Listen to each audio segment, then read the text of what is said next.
All right, all right. Welcome everybody to the Building Bellingham series called Pivot. I've got a friend of mine in the desert here, Mr. Paul Hurme. What desert are you in, Paul? It's metaphorical. This is Metaphorical. this is what it feels like on occasion today that we're not grounded properly. We can't feel like we're in the desert. So this is a good reminder of me, or to me, where am I going? How am I going to get there? Where have I been? And if I stray too far off, I'm screwed. So Yeah. Well, anyway, there you go. looks like you have some Jeep tracks there, so maybe you're not walking. You're in your Jeep there. I, man, like a lot of people, slightly older than you, trying to figure out Zoom, which I'm happy to be able to do, and then find a virtual backdrop so you don't have the wall behind me. So there you go. Yeah, yeah. Well, in my second bedroom here, I've got that old kind of brass, like gold, really rough looking stuff, but it brings out my inner Trump, all of our brass and gold, you know.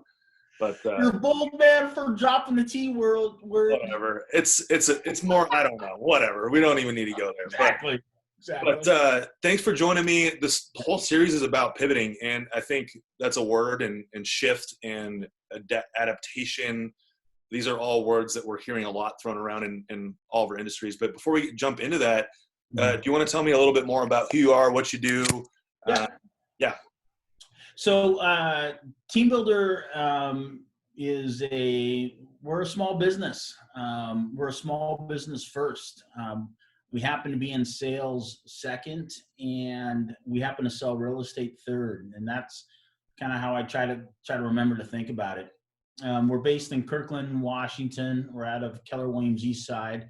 We actually have our own office space. So technically, in the eyes of the Department of Licensing, we are a branch of Keller Williams East Side. TeamBuilder joined Keller Williams in 2013.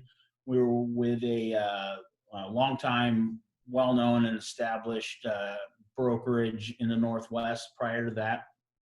We, as a company, we were officially born as TeamBuilder in 2007, although the origins started several years prior to that. My father, Bill Hurme, he's a giant legend in the industry. He's been doing new home sales and marketing for 40 plus years. Started and founded the company. I was fortunate and blessed enough to buy the company from him in 2015, and that's where we're at today. 90% of our business is working with builders and developers, and that is what we do. That's the foundation for our entire business. And what specifically we provide is a builder dedicated in-house sales team for builders and developers. So you'll walk into a sales center and you're going to get meted and greeted by a new home sales professional that is a TeamBuilder Keller Williams independent contractor, but you wouldn't know that unless they told you. So it is a niche part of the market that we serve. And for our conversation today, I try to share this with people too. My entire prism of real estate is through the eyes of a builder. For people in general, traditional resale, it'd be through the eyes of a seller. So that's the prism how I look at it, and I share that because that's the point of view I take. And so the things that we'll see where the conversation goes, but that's where I'm approaching my point of view is through the eyes of a seller. And in our case, most of them happen to be builders. So as far as kind of the real estate transactional side, we're between 350 and 400 sales a year, and that equates to, I don't know, 250 to 300 million in sales volume, something like that. We had a unbelievable first quarter of this year. and we'll I guess we'll talk about kind of Yeah. what's going on now and all that stuff. So that's a real short version. From a structure standpoint, we have 5 full-time employees. We'll talk about that.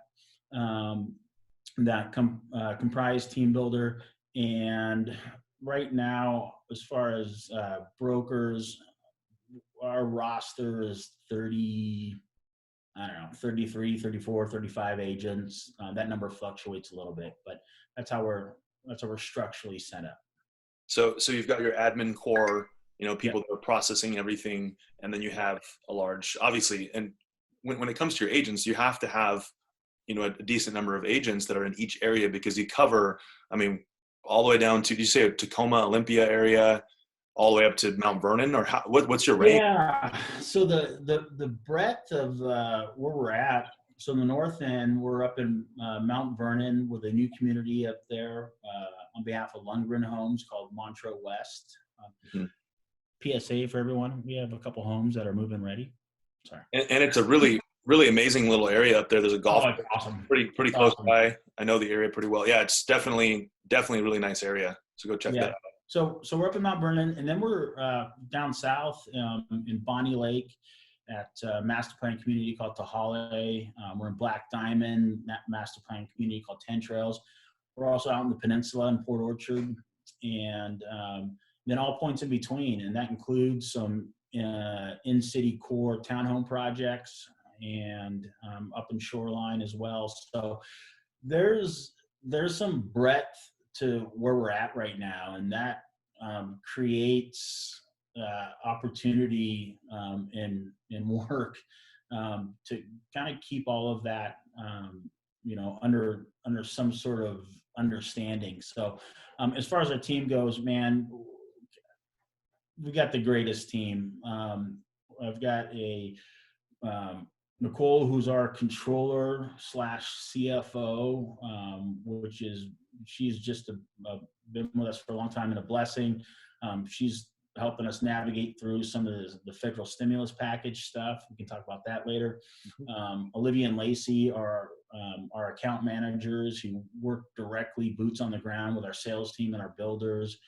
Molly kind of keeps everything tight and all that. So we've got a really, really good group of people, and it's a blessing. And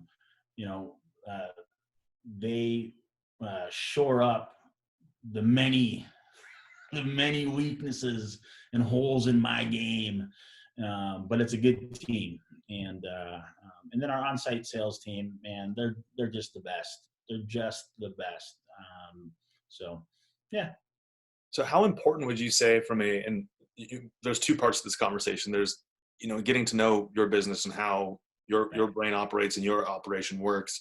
And then there's also what's happening currently, and we'll dive into that in a second. But I'm really curious, in your opinion, how important is it to have the right amount of support for agents? Because there's teams out there that may have, 30 agents and 1 admin staff or 2 admin. Like, how important is that to you to have the right structure? Yeah, it's, there's a couple of things. And I think we got to talk about it in a couple different ways. I think we got to talk about it in the normal, nice, typical market. But then we got to talk about specifically what it's like actually today. So, so to answer the question though, what's important for that I try to communicate to people with as much humility as I can. And I know it's ironic for someone to talk about humility, in that way. TeamBuilder wasn't born overnight, right? We've been as an entity, as a company for almost 2 decades. And so where we're at today and the amount of volume, I mean, when you think about it, when I throw out words, we're probably still going to do 260 million in sales volume this year. I don't throw that out there. That's a huge number. And, I'm standing on the shoulders of giants, my father being one of them. So we've grown organically, over a long period of time. So that said, though, from a structure standpoint, we are super admin heavy. It is kind of the secret sauce when we go and pitch, especially new builders, new developers. We use words like the back room. We've got a back room of people that come in, day out, do the necessary administrative side of real estate. And so from a structure standpoint, I guess in one hand, someone's got to lead the thing. So that's me. But I've got four big time leaders and administrators in their own right, picking up the pieces that and cleaning up the mess that I create sometimes.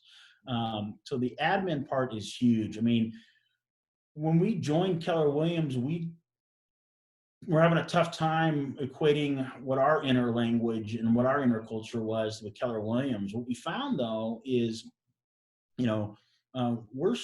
we follow in close alignment with KW systems on a lot of stuff. And, but the admin side is huge. So, again, the present moment notwithstanding, anyone who's looking to build a team, you need to find and hire and recruit big time administrative talent. And then you got to find another one. But it is huge. There's one thing to be able to go out and make a pitch and have good graphs and charts and know data and know the market and all that stuff. It's an entirely different thing to actually execute on it. And absolutely, we spend our time trying to execute. We're not perfect by any stretch of the imagination, but it takes a team. There is no way any of us individually could do what we do. It's just not possible. There's not enough capacity. So I couldn't agree with you more. I think we're very much in alignment in that way. And, I think it's interesting to see that not only is this important in a time where things are just cruising along like they were before all of this partial economic shutdown, as we would call it, but how important is that now? How important is that in a time where, well, right now, new construction, I got the petition from you. We can dive into that in a little bit, and I've been blasting it everywhere. But what has that done to your business, and what is that, like, how are you pivoting to adjust to utilize this time to be best prepared for when builders become essential? Yeah, I mean, it's such a, Leo, it's such a big question. Maybe the way to answer it is for me to tell you what we've done through today. Yeah. Over the past 3 weeks. Is that fair? Fair. Yeah.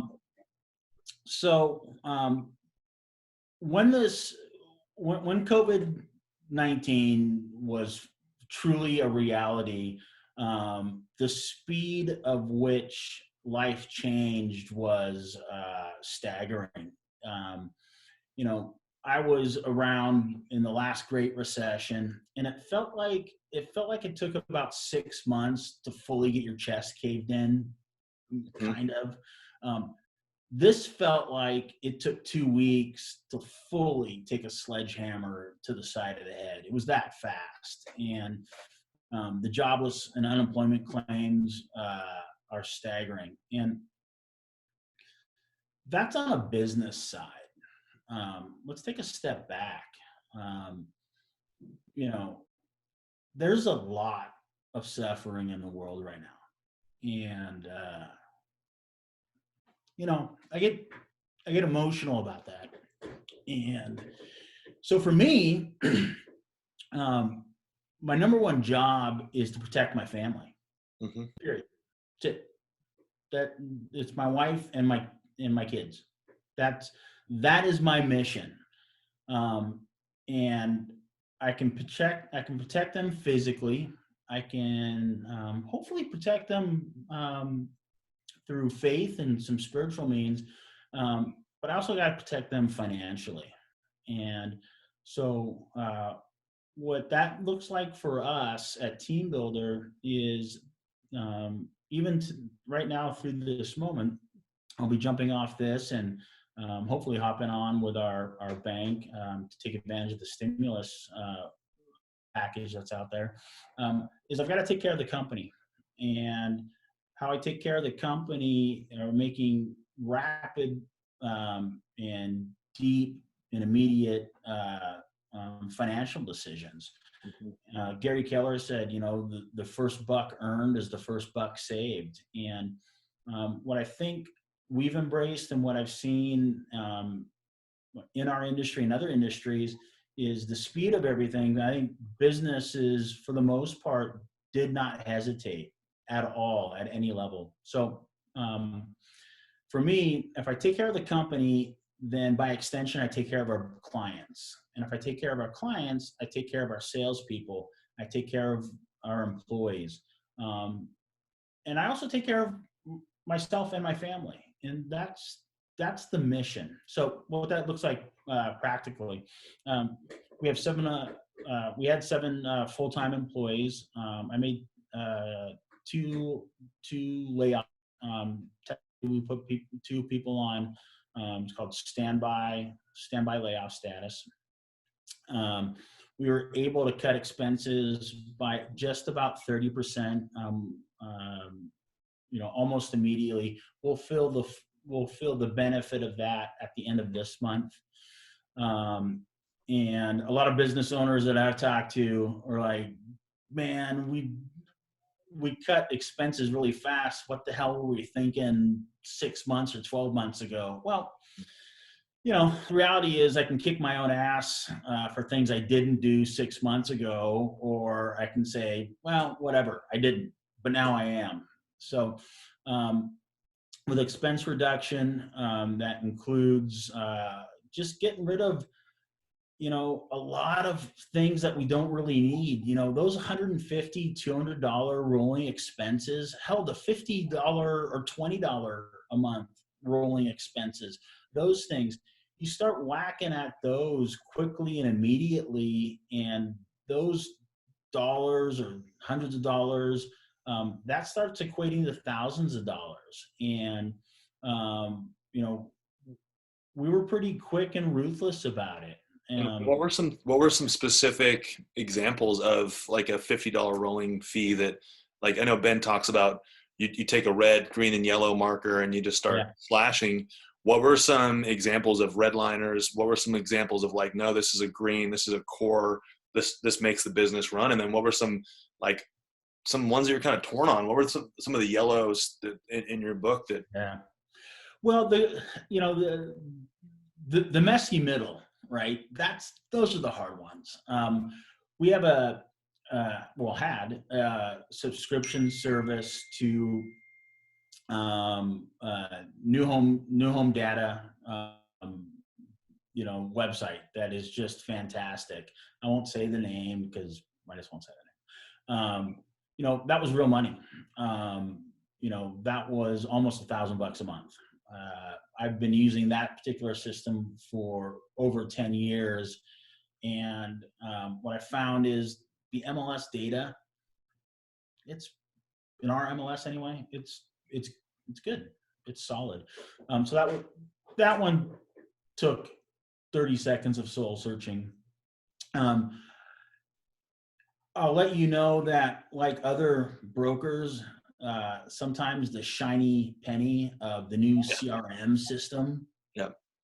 And for people that don't know what a CRM is, just client relationship management. Yeah. So it's just, how do you manage your business and your database of vendors, people, whatever. Yeah.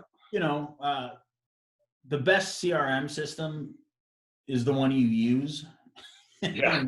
So we made a decision on one of those to let that one go and utilize good, solid, actually free, a free system that we're going to have to learn a little bit better. So things like that. Those were some expenses though that took didn't hesitate, but I was like, I don't want to do that. Other things, just some monthly like news subscription services, Those add up. I'm like, God, dang it, but I needed to do it. Um, you know, and then things like, do we need to have the You Shred It company come once a week to shred stuff? No, we didn't need to do that. I'm not sure why we're doing that in the first place. Whatever. Even though saying shred it as loud as you can is pretty fun. Well, it is fun. Shred! Exactly. Exactly. Yeah. But those things like that matter. And you know, and what we can also do though is take those same things we do for a business and take it from a personal standpoint. I mean, I'm fortunate that I still come into my office every day. I'm the only one in here, and I've had our staff been away for now over 3 weeks. So I'm fortunate that I can still come into my office.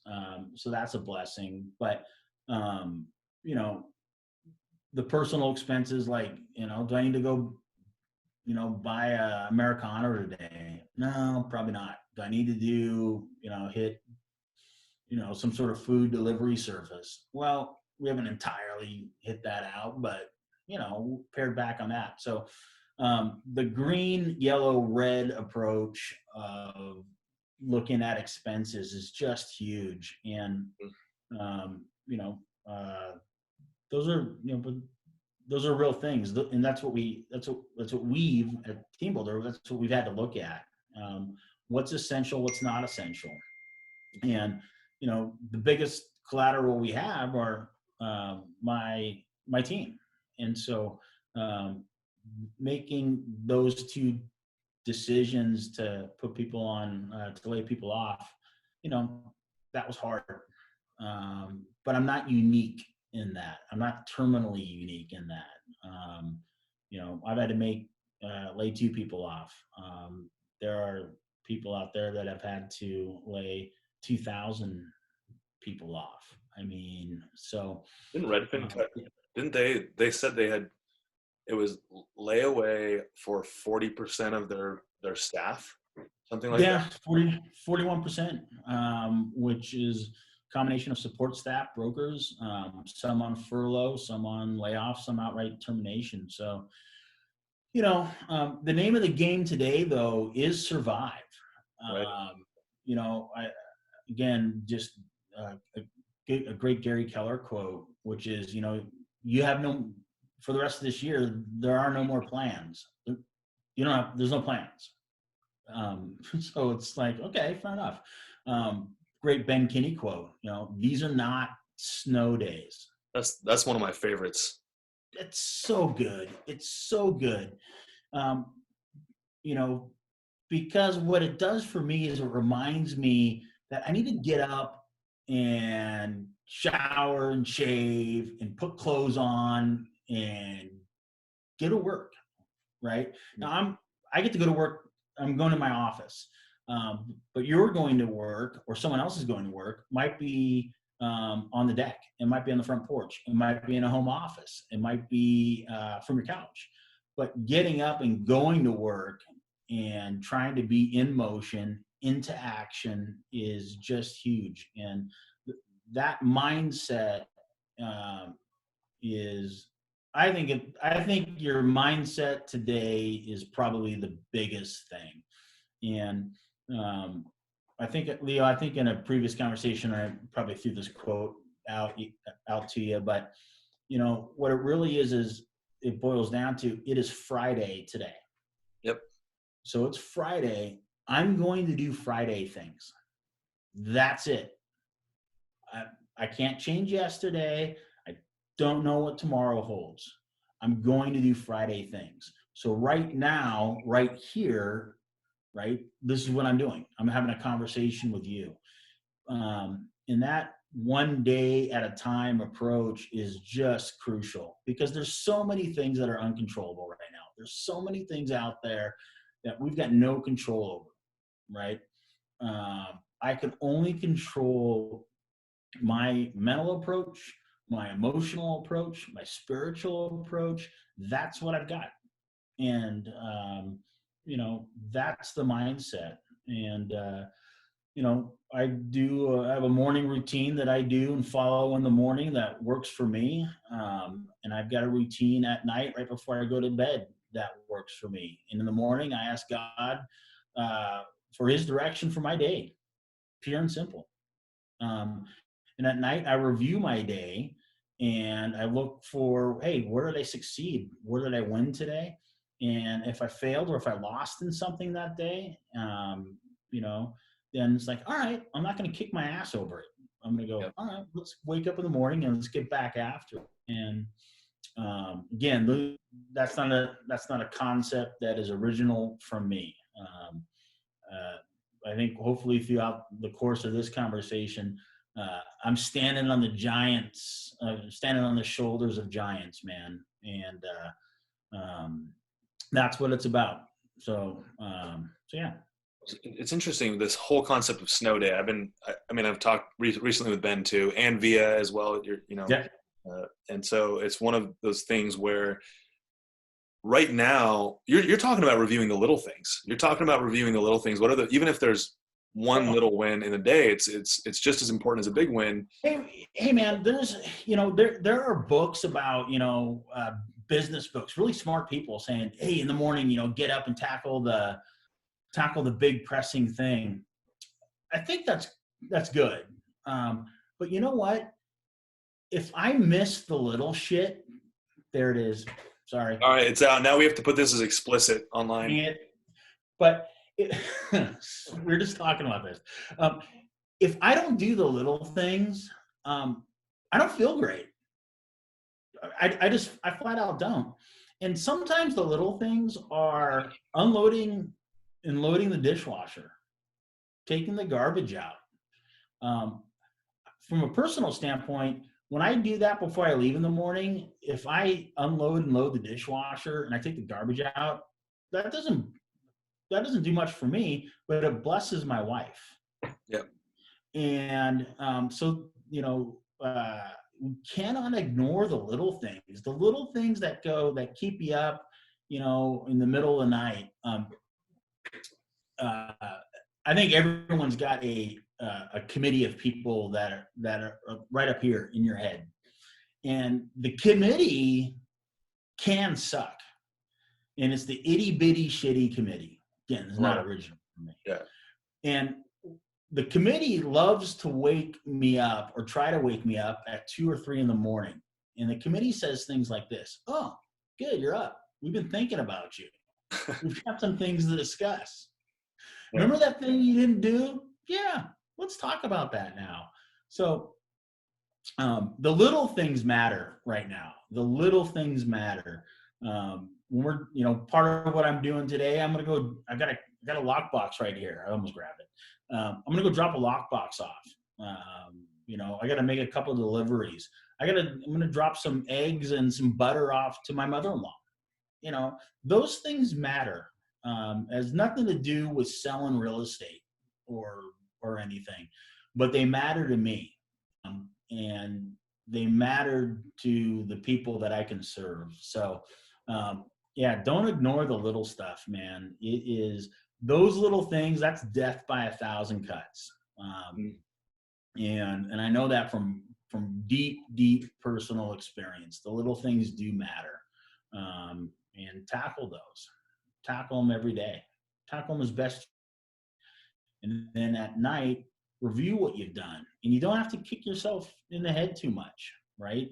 Because there's one side of the ledger that, okay, I fell a little short there. There's another side of the ledger too. And those are the positive things.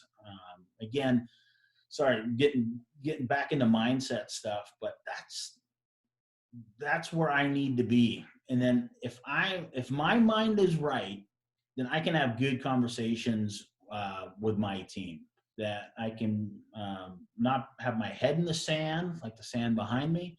And I can avoid having my head in the clouds, like the boy whistling in the dark. Well, everything's fine. Well, yeah, there's some shit out there. Yeah. It's real. People are sick. People are losing loved ones. and my heart breaks for them. And so going back to what can I control? I can control my mindset. I can protect my business. I can protect my family, and then I can look for opportunities to increase business if I can. I can look for opportunities to grab some deals that maybe someone else didn't want to grab. Let's talk about that. Yeah. And again, this is, I love where this is going, because I think I'm an abundance mindseted person. You are as well, but I'm starting Sometimes. sometimes. Yeah, but we can't always be in abundance. It's not, Right. sometimes this business or our life or our world puts us in a place where it seems like abundance isn't possible. But yeah, let's talk about, like, how are you finding, how do you see opportunity with this shift? And I'm not just saying opportunity economically, but how do you Sure. see this opportunity to maybe help more people, or become more connected with family and your community, or grow your business, or bring the right people into your organization? Like, what, like, from a well-rounded perspective, like, what does that look like for you? Sure. No, that's great. I think, gosh, dude, we could seriously have this conversation for hours. I Oh mean, yeah. there's so much. Um, here's a couple things. Um, what a silver lining in all of this is the full societal embracing of technology. Yep. I've got a face for radio. I don't like seeing my mug on Zoom. Whatever. It's Yeah. what I look like. It's what it is. So, uh, um, what we have to do, we have to embrace technology, which sounds like, actually, when I hear myself say that, I want to punch myself in the face. Well, Right? don't punch yourself in the face because you break your computer. That's So probably true. That's yeah. probably true. But you know, we've got to embrace technology. One of the things that we've been fortunate to jump out on is, well, a couple caveats. So, in working with our builders, for the most part, our builders pay for all the marketing. So that's an expense that we don't bear.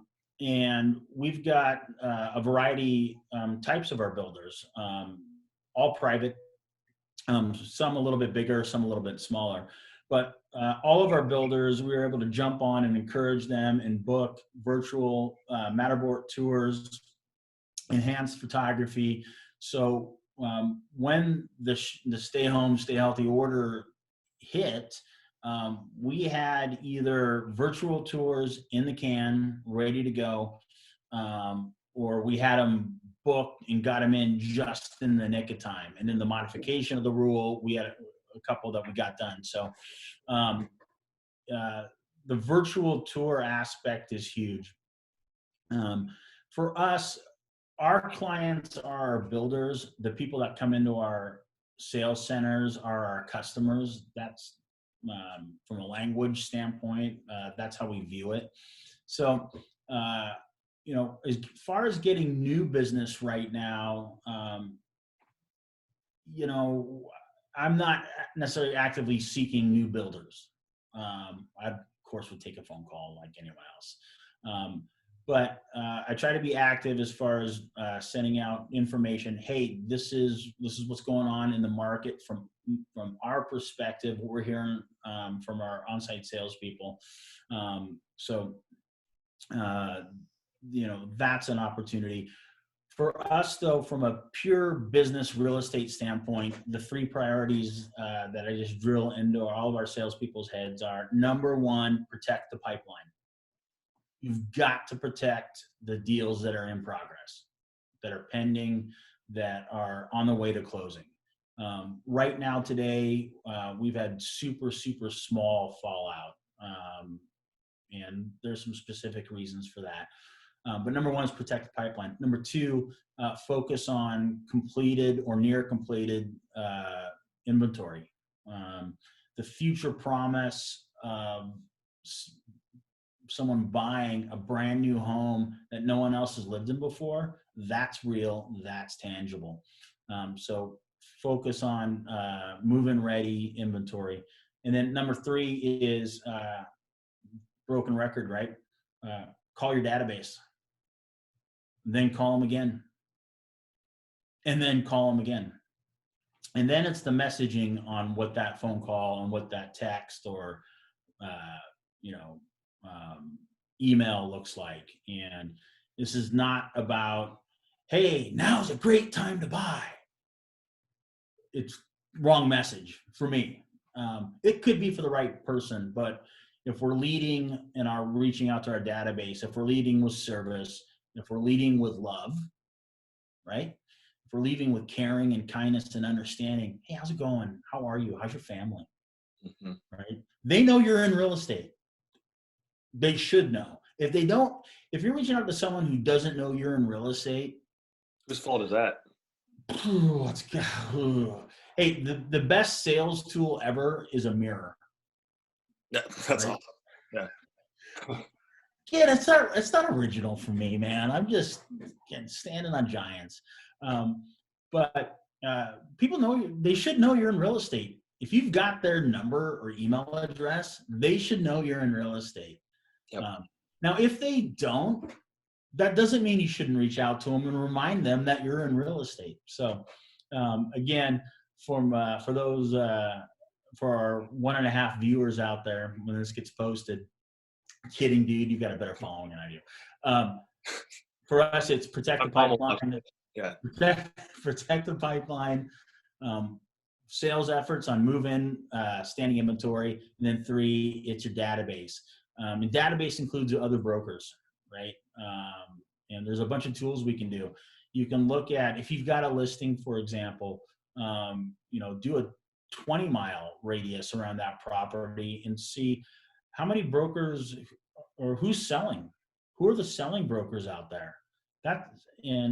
You don't need to do an e-blast, zip your flyer type of deal.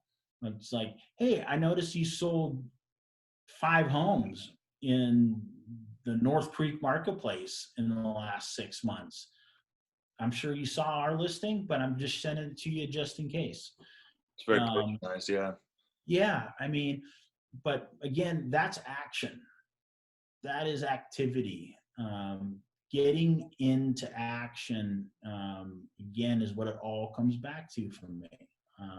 Just making sure that we're constantly moving. And yeah. So I think the last thing I really wanted to dive into, and of course we can talk, I'm sure, for hours here. But I'm really curious. So I've been kind of seeing a lot of debates in regards to new construction not being technically considered to be essential. Mm-hmm. And then there was that petition that, like, I know you've been throwing out there, I've thrown out there. And it's interestingly enough, I put it out on a local, very heavily trafficked Facebook group saying, hey, this is like, and, gave it some pretext and context of like, this is why this is important. Mm-hmm. And I got some really interesting responses. And so right now we're in an inventory, there's trolls out there everywhere, but I think the key is like, coming from a place of, we need more inventory. We need more homes for sale, because if people are concerned about the price of living, the cost of living, we need to stimulate that with new listings that are vacant because people are not moving as much right now. Right. So from your perspective, how essential, not to be cliche, but how essential is new construction at this time right now when we have an influx of people moving to the state? Well, it's 100% essential. What's really, there's a lot of things that are really hard and challenging right now. And, just because I have a certain point of view, or I'm trying to live and adopt a certain type of mindset, it's easy for me to get irritated and pissed and judgmental when someone doesn't agree with my point of view. Yeah. I think that's human nature, right? I think a lot of people are like that. And so I posted that same petition on my Facebook page, and I just posted it, and like later that day I looked at it. Lo and behold, there was a full-on Facebook duel. Oh yeah, this is exactly what happened here. Yeah, and and I was like, oh, geez, someone thinks about this differently than I do. How dare they? Yeah.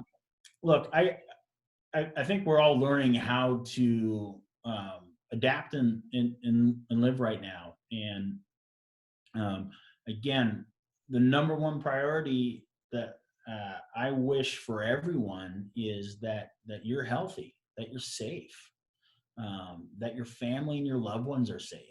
Are safe. I believe that there's a way for new home construction to resume smartly, intelligently, within the guidelines that the governor has set down for us, to practice, physical distancing. I hate the word social distancing. I think Yeah. that's sorry. I don't want to sidebar. I think there's a way to do that, and there's a way to do that with some grace and some empathy. Um, um, because I'm not the one out there framing. I'm not the one out there laying pipe. I'm not the one out there, putting in the wiring for electrical, right? Those are trade guys. Those are contractors. So I think though that it is an essential. Obviously, it's an essential part of our economy. New home sales, residential construction is a huge engine in our fabric. In the Great Recession, with all the underlying currents that were systematic in the financial world, um, residential real estate led the charge or led the plummet downhill. I believe that in our current economy, residential construction is going to help us rebound from this. And in our marketplace in the Puget Sound area, in really even specifically in the three counties, Pierce, King, and Snohomish, the big drivers are Amazon, Microsoft, Boeing, and then there's Google and Facebook's here and Apple and all that stuff. The tech world is a huge driver, and but residential new home construction is huge. So I think it's essential. I think there's a way to do it that keeps people safe, that keeps people employed.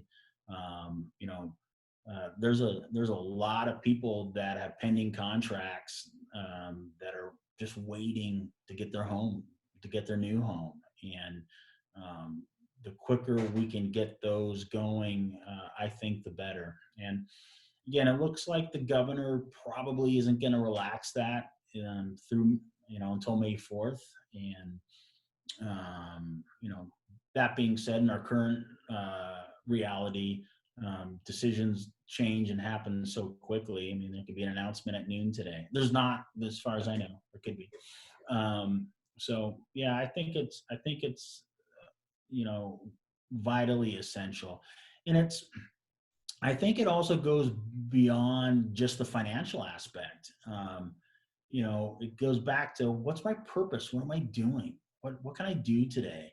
And for me, it's having a conversation with you, and then I'm going to go drop off a lockbox. Okay, that's a purpose. For those people that are in the trades, being able to go out and sling a hammer, or string some wire, or dig a foundation, put on a roof. Man, that's vital. It's vital for those builders. It's vital for those individual contractors and their families. So, we'll see, but we'll have to wait and see what happens. But yeah, sorry, I think I No. answered the question, but that's kind of where my head is. And look, just being really candid, Leo, if goofy, I almost really swore, if goofy realtors like us You can say go, yeah. no, I'm not gonna say it. If goofy realtors like us can go and safely show a home by appointment and keep 6 feet apart, if we can do it, in our industry, I think the contractors and builders, they can figure out how to safely get homes up in the air right now too. So yeah, It's I mean, yeah, and it probably just comes down from an operational standpoint, like mhm. which trades are operating at what time, like together. Homes are going to be built slower probably, but how do you do it in a way where, you know, the roofers are there when the electrician's there, or like Right. it's just like think logically. So yeah, no, I really appreciate that insight, and you know, I'm a big supporter in that because I believe that we do need new homes, especially with many people not selling their home at this exact moment. And there's lots of people that either are local and are from here or are moving to the area that need a home. Is important. It's a huge, huge thing for everybody. Yep. And, but at the same time, I think it's pretty obvious that we both respect everyone's opinions, and someone may be in a situation where it directly affects them because someone that they know got infected because they were working. Like, I totally get it too. So there's many Yep. sides to it. And Paul, I really appreciate you Skyping. Somehow you got internet all the way out there in the Sahara Desert, and I appreciate Oh, you joining me today. hey man, from the desert, from the desert of my mind. No, man, Leo, I appreciate you inviting me on here, and getting to know you a little bit over the last month. The soccer community, which you and I are both a part of. Even though I'm a little bit older than you, there's so many names and people that we both know. So, and I'm so appreciative of you doing this. I mean, I should be doing stuff like this, but whatever, I'm not. But I'm appreciative that you're doing this, and the work that you're doing, and for inviting me on, and hopefully some of the gobbledygook that came out of my pie hole makes sense to someone somehow. But um, you know, I guess in closing, what I would say is this to everyone: be of strong heart, be of strong mind. We're going to get through this. I do believe it's going to be okay. Um, it's not going to be without pain. It's not going to be without some sacrifice. Um, if you've fallen a little bit short yesterday, that's all right. That bag is gone. Drop that. Drop that rock. Um, you've got today, you've got right now. You can get after it. So get after it today. So my hope and my prayer for everyone out there is that you are safe, that you are healthy, that your family and the people that you love and care about are healthy in faith. And now is the time to be connected. Now is the time to be together. If someone's struggling, reach out, send a text, send an email, send a video, right? If there's a lot of people who are struggling, and there are solutions out there, and I still believe that the best is yet to be. I don't know what it looks like right now today, but you know what? It's Friday, so you know what, brother? It's a great day. I'm doing Friday things. It's Yeah, good. It is Good Friday. Come on. it's a great Friday. It's a great Friday. You've got a long way to walk home. I mean, literally. Yeah, Paul, thanks for joining me, and Yeah, man.